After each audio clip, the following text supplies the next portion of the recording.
le plus rapide possible. En ce qui concerne la jeunesse, en 2016, nous avons lancé un appel à projet jeunesse qui a permis de subventionner 350 000 € sur des projets très recentrés sur les questions de citoyenneté. Une discussion qu'on a eue notamment avec Benoît Gatinet, puisque les PPEC ont fait l'objet du même recentrage. Donc cet appel à projet a permis quand même d'ouvrir des financements à des structures qui n'étaient pas habituées forcément à être soutenues par le département sur leurs actions.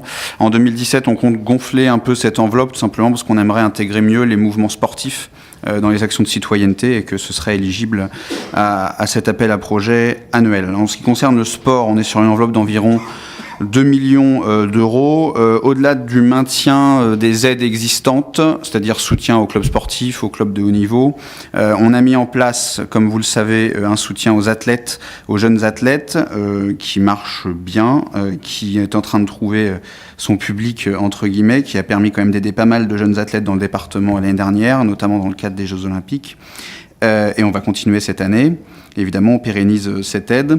On a également la volonté d'organiser des grands événements populaires, donc c'est le sens de la candidature en partenariat avec la ville de Vernon et la ville d'Évreux que nous souhaitons faire pour accueillir le Tour de France. Des discussions, des comités de pilotage ont eu lieu qui permettent quand même de pas mal avancer. On vous tiendra au courant évidemment au fur et à mesure de l'avancée de ce dossier. Et du retour d'un grand meeting d'athlétisme à Val-de-Reuil qui a lieu ce soir et qui permet aussi d'être une belle vitrine en termes d'événements sportifs pour le département de l'Eure. En ce qui concerne Val-de-Reuil, ça permet aussi surtout d'utiliser à sa juste mesure un équipement qui est quand même important et départemental. En ce qui concerne la culture, pour ce qui est des partenariats aux structures culturelles, en dehors de la lecture publique et du patrimoine, c'est une enveloppe de 3,7 millions d'euros. Nous avons toujours la volonté, évidemment, de mettre en place une contractualisation culture. On a retardé un peu le calendrier de manière volontaire, puisque, comme Frédéric Duché l'a évoqué, il y a une nouvelle contractualisation qui va s'appliquer, notamment pour faire un peu moins de saupoudrage. Le terme a été utilisé et je suis vraiment d'accord avec ça. Et on va intégrer la contractualisation culture, évidemment, dans cette logique, ce qui nous paraît cohérent. Alors c'est un énorme chantier et on s'en rend compte, notamment parce que les EPCI sont en train de se former. On a prévu de faire un appel à candidature qui aura sûrement lieu dans le cours du premier semestre, sachant qu'on a déjà quelques formes de contractualisation culture avec certains territoires qui passent par des conventions culturelles. Il y en a 4 ou 5 sur le département. Et donc on va s'appuyer aussi sur cette petite expérience pour avancer. Donc on va aller assez vite. Il y aura une présentation en commission numéro 7 du dispositif, soit courant du mois, soit un peu plus tard, pour vous présenter quelque chose dans le cadre du budget en mars.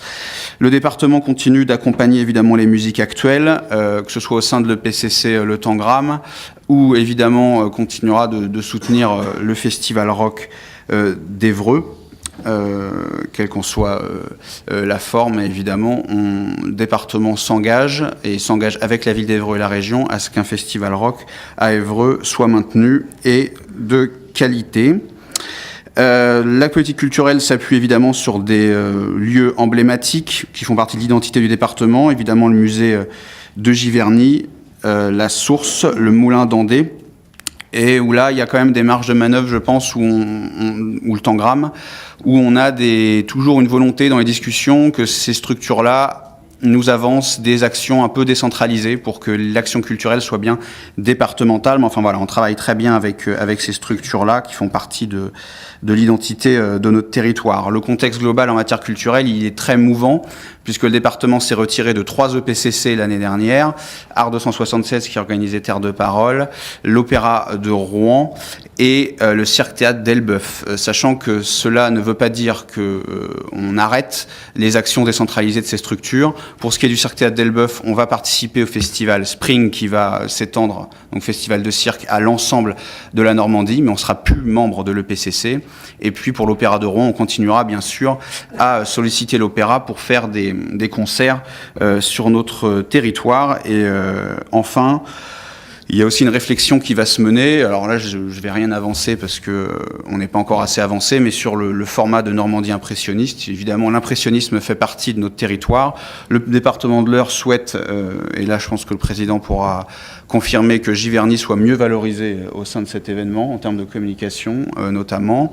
Et voilà, il y a une réflexion qui va avoir lieu, puisque c'est un énorme budget, et voir comment on exploite au mieux l'impressionnisme sur la région et comment le département de l'Eure peut au mieux se valoriser dans le cadre de cet événement. En tout, c'est un budget d'un peu plus de 7 millions d'euros